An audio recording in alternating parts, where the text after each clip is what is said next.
Hi friends, one India ಕನ್ನಡದ defence updates ಹಾಗೆ international news ಅಪ್ಡೇಟ್ಸ್ಗೆ ಸ್ವಾಗತ. ನಾನು ಶ್ರೀರಕ್ಷಾ ರಘುರಾಮ್.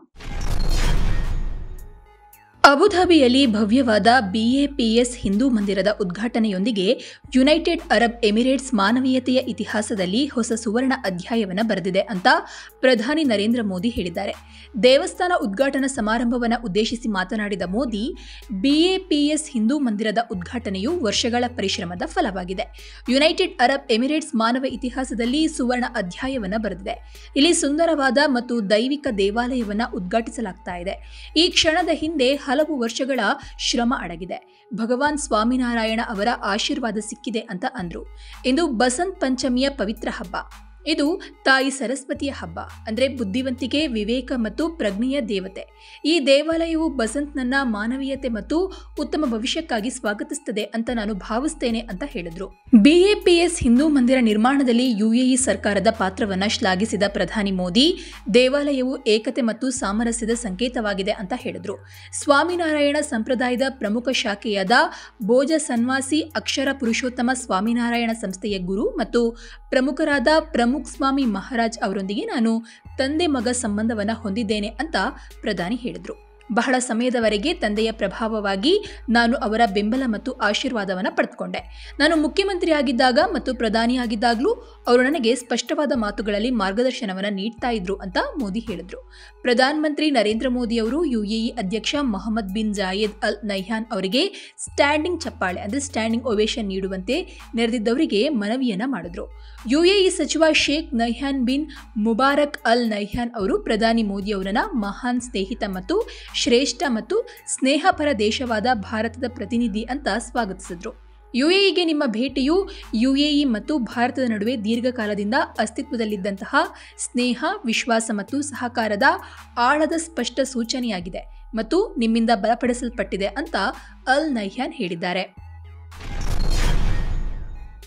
ವೀಸಾ ನಿಯಮ ಉಲ್ಲಂಘನೆ, ಮಾದಕ ವಸ್ತು ಅಕ್ರಮ ಮಾರಾಟದಂತಹ ಆರೋಪಗಳಿಗೆ ಸಂಬಂಧಿಸಿ 186 ವಿದೇಶಿಯರನ್ನ ಮಾಲ್ಡೀವ್ಸ್ ಗಡೀಪಾರು ಮಾಡಿದೆ. ಇವರಲ್ಲಿ 43 ಮಂದಿ ಭಾರತೀಯರಿದ್ದಾರೆ ಅಂತ ಅಲ್ಲಿನ ಮಾಧ್ಯಮವೊಂದು ವರದಿ ಮಾಡಿದೆ. ಗಡೀಪಾರಾದವರಲ್ಲಿ ಹೆಚ್ಚಿನವರು ಬಾಂಗ್ಲಾದೇಶಿಯರು, ಅಂದ್ರೆ 83 ಜನರಿದ್ರು. ನಂತರದ ಸ್ಥಾನದಲ್ಲಿ ಭಾರತ ಬರುತ್ತೆ, 43 ಜನ. ಶ್ರೀಲಂಕಾದಲ್ಲಿ 25 ಜನ. ನೇಪಾಳದ 8 ಪ್ರಜೆಗಳಿದ್ದಾರೆ. ಗಡೀಪಾರು ಮಾಡಿರುವಂತಹ ದಿನಾಂಕ ಇನ್ನೂ ಕೂಡ ತಿಳಿದು ಬಂದಿಲ್ಲ. ಇನ್ನು ಈ ಕುರಿತು ಮಾಲ್ಡೀವ್ಸ್ನ ಆಂತರಿಕ ಭದ್ರತಾ ಸಚಿವ ಅಲಿ ಇಹುಸನ್ ಸುದ್ದಿಗೋಷ್ಠಿಯಲ್ಲಿ ಮಾಹಿತಿಯನ್ನು ನೀಡಿದ್ದಾರೆ. ವಿವಿಧ ಹೆಸರುಗಳಲ್ಲಿ ಅಕ್ರಮವಾಗಿ ನಡೆಸಲಾಗ್ತಾ ಇರುವಂತಹ ವ್ಯಾಪಾರಗಳ ವಿರುದ್ಧ ಕ್ರಮವನ್ನು ಕೈಗೊಳ್ಳುವ ನಿಟ್ಟಿನಲ್ಲಿ ಭದ್ರತಾ ಸಚಿವಾಲಯ ಮತ್ತು ಅರ್ಥ ಸಚಿವಾಲಯ ಅಂದ್ರೆ ಆರ್ಥಿಕ ಸಚಿವಾಲಯ ಜಂಟಿಯಾಗಿ ಕೆಲಸವನ್ನ ಮಾಡ್ತಾ ಇದೆ ಅಂತ ಹೇಳಿದ್ದಾರೆ. ವಿದೇಶಿಗರು ಕ್ರಿಮಿನಲ್ ಅಪರಾಧಗಳಲ್ಲಿ ಭಾಗಿಯಾಗಿದ್ದಾರೆ ಅಂತ ತಿಳಿಯಲು ಹಲವಾರು ಕಾರ್ಯಾಚರಣೆಗಳನ್ನು ನಡೆಸಲಾಗಿದೆ. ಆದರೆ ಸರಿಯಾದ ದಾಖಲೆಗಳು ಮತ್ತು ಪಾಸ್ಪೋರ್ಟ್ ಹೊಂದಿರುವಂತಹ ಆರೋಪಿಗಳನ್ನ ಗಡೀಪಾರು ಮಾಡಲಾಗಿದೆ ಅಂತ. ಏನು ಸಮರ್ಪಕವಾದ ದಾಖಲೆಗಳು ಹಾಗೆ ಪಾಸ್ಪೋರ್ಟ್ ಇದೆಲ್ಲದರ ಒಂದು ಚೆಕ್ ಮಾಡಿದಾಗ ಕೆಲವೊಬ್ರು ಆರೋಪಿಗಳು ಸಿಕ್ಕಿಬಿದ್ದಿದ್ದಾರೆ. ಇವರನ್ನ ಗಡೀಪಾರು ಮಾಡಲಾಗಿದೆ ಅಂತ ಅಲ್ಲಿಯ ವಲಸೆ ನಿಯಂತ್ರಕ ಹೇಳಿದ್ದಾರೆ. ಏನು ಅಕ್ರಮ ವ್ಯವಹಾರಗಳನ್ನು ಪತ್ತೆ ಮಾಡುವ ನಿಟ್ಟಿನಲ್ಲಿ ವಲಸೆ ನಿಯಂತ್ರಣ ವ್ಯವಸ್ಥೆ ಮತ್ತು ಪೊಲೀಸ್ ಇಲಾಖೆಯು ವಾರದಲ್ಲಿ 2 ರಿಂದ 3 ದಿವಸ ದಾಳಿಗಳನ್ನು ನಡೆಸ್ತಾ ಇವೆ. ಯಾವುದೇ ನಿರ್ದಿಷ್ಟ ವರ್ಗವನ್ನ ಗುರಿಯಾಗಿಸಿ ಈ ದಾಳಿಗಳನ್ನು ನಡೆಸ್ತಾ ಇಲ್ಲ ಅಂತ ಹೇಳಿದ್ರು. ಯುಕ್ರೇನ್ ಮೇಲೆ ಸಾರಿರುವಂತಹ ಯುದ್ಧದಿಂದ ಹಿಂದೆ ಸರಿಬಾರದು ಅಂತ ರಷ್ಯಾ ಅಧ್ಯಕ್ಷ ವ್ಲಾಡಿಮಿರ್ ಪುಟಿನ್ ಮೇಲೆ ಒತ್ತಡವಿದೆ. ಹೀಗಾಗಿ ಸಂಘರ್ಷ ಕೊನೆಗಾಣಿಸಲು ರಷ್ಯಾಗೆ ಯಾವುದೇ ಮಾರ್ಗ ಇಲ್ಲ ಅಂತ ಟೆಸ್ಲಾ ಮತ್ತು ಸ್ಪೇಸ್ ಎಕ್ಸ್ ಮುಖ್ಯಸ್ಥ ಎಲಾನ್ ಮಸ್ಕ್ ಹೇಳಿದ್ದಾರೆ. ಪುಟಿನ್ ಯುದ್ಧದಿಂದ ಹಿಂದೆ ಸರಿದ್ರೆ ಅವರನ್ನು ಕೊಲ್ಲುವ ಸಾಧ್ಯತೆ ಇದೆ. ಈ ಕಾರಣದಿಂದಲೇ ಪುಟಿನ್ ಯುದ್ಧ ಮುಂದುವರೆಸಿದ್ದಾರೆ. ಅವರ ಮೇಲೆ ಹೆಚ್ಚಿನ ಒತ್ತಡವಿದೆ ಅಂತ ಅಂದ್ರು. ರಿಪಬ್ಲಿಕನ್ ಪಕ್ಷದ ಪ್ರತಿನಿಧಿಗಳೊಂದಿಗೆ ಚರ್ಚೆಯಲ್ಲಿ ಈ ಅಭಿಪ್ರಾಯವನ್ನು ವ್ಯಕ್ತಪಡಿಸಿದ್ದಾರೆ. ಅವರು ಈ ಹಿಂದೆಯೂ ಇಂತಹ ಅಭಿಪ್ರಾಯ ವ್ಯಕ್ತಪಡಿಸಿದ್ರು. ಅವರು ಸಾಮಾಜಿಕ ಜಾಲತಾಣ ಎಕ್ಸ್ ವೇದಿಕೆಯಲ್ಲಿ ಇದನ್ನು ಹಂಚಿಕೊಂಡಿದ್ದಾರೆ. ಈ ಕಮೆಂಟ್ಗಳ ಹಿನ್ನೆಲೆಯಲ್ಲಿ ಅನೇಕರು ತಮ್ಮನ್ನು ಟೀಕಿಸ್ತಾ ಇದ್ದಾರೆ ಅಂತ ಮಸ್ಕ್ ಅಂದ್ರೆ ಎಲಾನ್ ಮಸ್ಕ್ ದೂರಿದ್ದಾರೆ. ಆದರೆ ಸತ್ಯಾಂಶ ತಿಳಿದುಕೊಳ್ಳುವಂತೆ ಸಲಹೆಯನ್ನು ಕೂಡ ನೀಡಿದ್ದಾರೆ. ಯುಕ್ರೇನ್ನಲ್ಲಿ ರಷ್ಯಾ ಸೋಲುವ ಸಾಧ್ಯತೆ ಇಲ್ಲ. ಯುಕ್ರೇನ್ ಗೆಲ್ತದೆ ಅಂತ ಭಾವಿಸೋದು ದೇಶಕ್ಕೆ ಒಳ್ಳೆಯದಲ್ಲ ಅಂತ ಅಂದ್ರು. ಯುದ್ಧವು ದೀರ್ಘಕಾಲದವರೆಗೆ ಮುಂದುವರೆದ್ರೆ ಅದು ಅವರ ನಷ್ಟವಾಗಿದೆ. ಇತ್ತೀಚೆಗಷ್ಟೇ ಅಮೆರಿಕ ಘೋಷಿಸಿರುವಂತಹ ಆರ್ಥಿಕ ನೆರವಿನಿಂದ ಯಾವುದೇ ಪ್ರಯೋಜನವಾಗೋದಿಲ್ಲ ಅಂತ ಅಂದ್ರು. ಇನ್ನು US ಸೆನೆಟ್ ಮಂಗಳವಾರ ಯುಕ್ರೇನ್, ಇಸ್ರೇಲ್ ಮತ್ತು ತೈವಾನ್ಗೆ $9.53 ಬಿಲಿಯನ್ ನೆರವನ್ನು ನೀಡುವಂತಹ ಮಸೂದೆಯನ್ನು ಅನುಮೋದಿಸಿದೆ.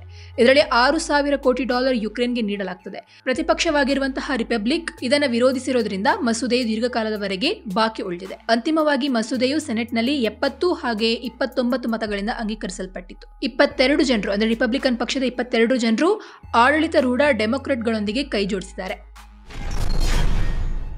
We are one step away from the so-called onco vaccines against cancer. and immune modulating components of the new generation, which can be used for individual therapy. ರಷ್ಯಾದ ವಿಜ್ಞಾನಿಗಳು ಕ್ಯಾನ್ಸರ್ಗೆ ಲಸಿಕೆಗಳನ್ನು ರಚಿಸಲು ಹತ್ತಿರದಲ್ಲಿದ್ದಾರೆ ಅಂತ, ಅಂದ್ರೆ ಇನ್ನೇನು ಕ್ಯಾನ್ಸರ್ಗೆ ಲಸಿಕೆನ ಕಂಡು ಹಿಡಿಯುವಂತಹ ಕೊನೆಯ ಹಂತದಲ್ಲಿದ್ದಾರೆ ಅಂತ ಹೇಳಿ ಅಧ್ಯಕ್ಷ ವ್ಲಾಡಿಮಿರ್ ಪುಟಿನ್ ಹೇಳಿದ್ದಾರೆ. ಹೊಸ ಪೀಳಿಗೆಗಾಗಿ ಕ್ಯಾನ್ಸರ್ ಲಸಿಕೆಗಳು ಮತ್ತು ಇಮ್ಯುನೋ ಮಾಡ್ಯುಲೇಟರಿ ಔಷಧಿಗಳ ಸೃಷ್ಟಿಗೆ ನಾವು ಬಹಳ ಹತ್ತಿರದಲ್ಲಿದ್ದೇವೆ, ಹೀಗಂತ ಪುಟಿನ್ ಹೆಮ್ಮೆಯನ್ನು ವ್ಯಕ್ತಪಡಿಸಿದ್ದಾರೆ. ಇನ್ನು ಅತ್ಯಂತ ಶೀಘ್ರದಲ್ಲಿಯೇ ವ್ಯಕ್ತಿಗಳ ವೈಯಕ್ತಿಕ ಚಿಕಿತ್ಸೆಗಾಗಿ, ಅಂದ್ರೆ ಯಾರಿಗೆ ಕ್ಯಾನ್ಸರ್ ಇದೆಯೋ ಅವರಿಗೆ ಅವರ ಚಿಕಿತ್ಸೆಯಲ್ಲಿ ಇದನ್ನು ಬಳಸಲಾಗ್ತದೆ ಅಂತ ನಾನು ಭಾವಿಸ್ತೇನೆ ಅಂತ ಹೇಳಿದ್ದಾರೆ. ಇನ್ನು ಇವರು ಭವಿಷ್ಯದ ತಂತ್ರಜ್ಞಾನಗಳ ಬಗ್ಗೆ ಮಾಸ್ಕೋದ ವೇದಿಕೆಯೊಂದರಲ್ಲಿ ಮಾತನಾಡ್ತಾ ಈ ವಿಷಯವನ್ನ ಹೇಳಿದ್ದಾರೆ. ಇನ್ನು ಈಗಿನ ಲಸಿಕೆ ಯಾವ ರೀತಿಯ ಕ್ಯಾನ್ಸರ್ ಅನ್ನು ಗುರಿಯಾಗಿಸುತ್ತದೆ ಅಥವಾ ಹೇಗೆ ಅಂತ ಪುಟಿನ್ ನಿರ್ದಿಷ್ಟಪಡಿಸಿಲ್ಲ. 2030 ವೇಳೆಗೆ 10,000 ರೋಗಿಗಳಿಗೆ ಈ ಕ್ಯಾನ್ಸರ್ ಔಷಧಿಯನ್ನು ಕೊಡೋದ್ರ ಮೂಲಕ ಅವರನ್ನ ಕ್ಯಾನ್ಸರ್ ಮುಕ್ತಗೊಳಿಸಬೇಕು ಅಂತ ಅವರು ಅಭಿಪ್ರಾಯವನ್ನ ಪಟ್ಟಿದ್ದಾರೆ. ಇನ್ನು ವೈಯಕ್ತಿಕಗೊಳಿಸಿದ ಕ್ಯಾನ್ಸರ್ ಚಿಕಿತ್ಸೆಗಳನ್ನು ಒದಗಿಸುವಂತಹ ಕ್ಲಿನಿಕಲ್ ಪ್ರಯೋಗಗಳನ್ನು ಪ್ರಾರಂಭಿಸಲು ಯುಕೆ ಸರ್ಕಾರ ಕಳೆದ ವರ್ಷ ಜರ್ಮನಿ ಮೂಲದ ಬಯೋ ಎಂಟೆಕ್ನೋದಿಂದ ಒಪ್ಪಂದಕ್ಕೆ ಸಹಿ ಹಾಕಿತು. ಔಷಧೀಯ ಕಂಪನಿಗಳಾದ ಮಡರ್ನಾ ಮತ್ತು ಮಾರ್ಕ್ ಹಾಗೆ ಕೋ ಪ್ರಾಯೋಗಿಕ ಕ್ಯಾನ್ಸರ್ ಲಸಿಕೆಯನ್ನು ಅಭಿವೃದ್ಧಿಪಡಿಸ್ತಾ ಇವೆ. ಇದು 3 ವರ್ಷಗಳ ಚಿಕಿತ್ಸೆ ನಂತರ ಅತ್ಯಂತ ಮಾರಣಾಂತಿಕ ಚರ್ಮದ ಕ್ಯಾನ್ಸರ್ ಮೆಲನೋಮಾದಿಂದ ಪುನರಾವರ್ತನೆ ಅಥವಾ ಸಾವಿನ ಸಾಧ್ಯತೆಯನ್ನು ಅರ್ಧದಷ್ಟು ಕಡಿಮೆ ಮಾಡ್ತದೆ ಅಂತ ಒಂದು ಮಧ್ಯ ಹಂತದ ಅಧ್ಯಯನ, ಅಂದ್ರೆ ಅಧ್ಯಯನ ಮಾಡ್ತಾ ಅದ್ರ ಬಗ್ಗೆ ರಿಸರ್ಚ್ ಮಾಡ್ತಾ ಈ ವಿಷಯ ತಿಳಿದು ಬಂದಿದೆ ಅಂತ ಹೇಳಿದ್ದಾರೆ. ಬಾಹ್ಯಾಕಾಶದಲ್ಲಿ ರಷ್ಯಾದ ಪರಮಾಣು ಸಾಮರ್ಥ್ಯಗಳ ಒಂದು ಗುಪ್ತಚರವಾದಂತಹ ಅತ್ಯಂತ ಸೀಕ್ರೆಟ್ ಮಾಹಿತಿ ಯುಎಸ್ಗೆ ಸಿಕ್ಕಿದೆ.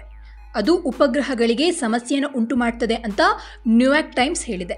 ಅಧ್ಯಕ್ಷ ಜೋ ಬೈಡನ್ ಹಾಗೆ ಅದರ ಆಡಳಿತ ಅಥವಾ ಅವರ ಒಂದು ಮ್ಯಾನೇಜ್ಮೆಂಟ್ ಇದನ್ನ ನೋಡಬೇಕು, ಇದು ಯಾವ ರೀತಿ ಸಮಸ್ಯೆಯನ್ನು ಉಂಟು ಮಾಡುತ್ತೆ ಅನ್ನೋದ್ರ ಬಗ್ಗೆ ಚರ್ಚೆ ನಡೆಸಬೇಕು ಅಂತ ಹೇಳಿ ಅಮೆರಿಕದ ಕಾಂಗ್ರೆಸ್ ಮತ್ತು ಕೆಲವು ಯುಎಸ್ ಮಿತ್ರ ರಾಷ್ಟ್ರಗಳು ಇದರ ಬಗ್ಗೆ ಹೇಳಿದೆ. ಇನ್ನು ಈ ವರದಿಯ ಪ್ರಕಾರ ಬಾಹ್ಯಾಕಾಶದಲ್ಲಿ ಪರಮಾಣು ಉಪಗ್ರಹ ವಿರೋಧಿ ಶಸ್ತ್ರಾಸ್ತ್ರದ ರಷ್ಯಾದ ಒಂದು ಸಂಭಾವ್ಯ ನಿಯೋಜನೆಯು ಯುಎಸ್ ಮಿಲಿಟರಿ ಸಂವಹನ ಮತ್ತು ವಿಚಕ್ಷಣಾ ಸಾಮರ್ಥ್ಯಗಳ ಮೇಲೆ ಸಮಸ್ಯೆಯನ್ನು ಉಂಟು ಮಾಡಬಹುದು ಅಂತ ಹೇಳಿದ್ದಾರೆ. ಇಂತಹ ಒಂದು ಸಮಸ್ಯೆಯನ್ನು ಎದುರಿಸುವ ಮತ್ತು ಅದರ ಉಪಗ್ರಹಗಳನ್ನು ರಕ್ಷಿಸುವ ಸಾಮರ್ಥ್ಯವನ್ನ ಅಮೆರಿಕ ಹೊಂದಿಲ್ಲದೆ ಇರೋದ್ರಿಂದ ಇದು ನಮಗೆ ಬೆದರಿಕೆಯಾಗಿ ಉಂಟು ಮಾಡ್ತದೆ ಅಂತ ಹೇಳಿ ಯುಎಸ್ ಹೇಳಿದೆ. ಯುಎಸ್ ಈ ತಂತ್ರಜ್ಞಾನಗಳೊಂದಿಗೆ ಆಟ ಆಡಿತ್ತು, ಆದರೆ ಅದನ್ನು ಎಂದಿಗೂ ಕೂಡ ಸಂಪೂರ್ಣವಾಗಿ ನಿಯೋಜಿಸಲಿಲ್ಲ. ಆದರೆ ರಷ್ಯಾ ತನ್ನ ಬಾಹ್ಯಾಕಾಶ ಆಧಾರಿತ ಸಾಮರ್ಥ್ಯಗಳನ್ನು ದಶಕಗಳಿಂದ ಅಭಿವೃದ್ಧಿಪಡಿಸುವುದನ್ನು ಮುಂದುವರೆಸಿದೆ. ರಷ್ಯಾ ನಿಜವಾಗಿಯೂ ಶಸ್ತ್ರಾಸ್ತ್ರವನ್ನು ನಿಯೋಜಿಸಿದ್ರೆ ಎಲ್ಲ ಕಕ್ಷೀಯ ಪರಮಾಣು ಶಸ್ತ್ರಾಸ್ತ್ರಗಳನ್ನು ನಿಷೇಧಿಸುವಂತಹ 1967ರ ಬಾಹ್ಯಾಕಾಶ ಒಪ್ಪಂದವನ್ನು ತ್ಯಜಿಸಲು ಅಧ್ಯಕ್ಷ ವ್ಲಾಡಿಮಿರ್ ಪುಟಿನ್ ಸಿದ್ಧರಿದ್ದಾರೆ ಅಂತ ಅದು ಸೂಚಿಸಬಹುದು. ಸೊ ಫ್ರೆಂಡ್ಸ್, ಇದಾಗಿತ್ತು ಇವತ್ತಿನ ಡಿಫೆನ್ಸ್ ಅಪ್ಡೇಟ್ಸ್ ಹಾಗೆ ಇಂಟರ್ನ್ಯಾಷನಲ್ ನ್ಯೂಸ್ ಅಪ್ಡೇಟ್ಸ್. ಈ ಬಗ್ಗೆ ನಿಮ್ಗೆ ಏನನ್ಸ್ತು ಅನ್ನೋದನ್ನ ಕಮೆಂಟ್ ಮೂಲಕ ತಿಳಿಸಿ. ಹೀಗೆ ಮತ್ತೆ ಭೇಟಿ ಆಗ್ತಾ ಇರೋಣ. ಅಲ್ಲಿಯವರೆಗೂ ಧನ್ಯವಾದ.